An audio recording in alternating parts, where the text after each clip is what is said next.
Day in the life of an ate post-inuman.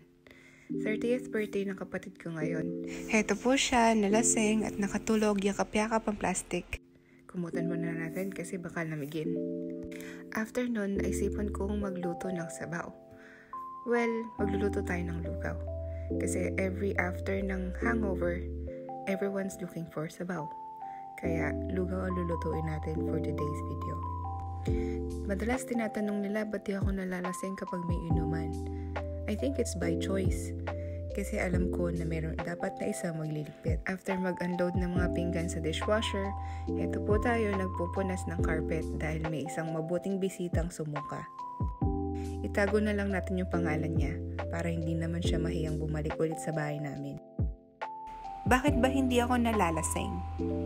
Ay, mali yata yung tanong. Bakit hindi ako naglalasing? I don't drink to get drunk kasi. Kaya minsan ako yung driver and for today ako yung tagaligpit. Sa totoo lang, mahirap maging ate minsan kasi you always have to look after the younger ones. Yun ang primary role ko habang lumalaki kaming 5 magkakapatid. Ay, tara pala, kumutan natin yung mga bisita. Nagyayakapan na dito sa kwarto. Naku! Don't worry, lalaki po silang pareho.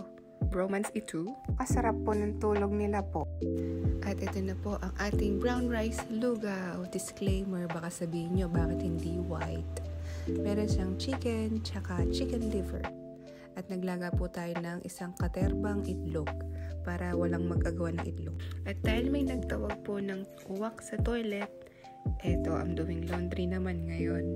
Better na malaban na ngayon para matanggal yung mancha at bukas isasampay na lang. Okay ba? Namap ko na rin yung entry hallway at naarenglo ko na tong mga shoes and slippers. Maaliwalas na rin tingnan ulit. Goal met! Kaso 4:30 AM na pala. Kailangan ko na matulog guys. Good night! Bye!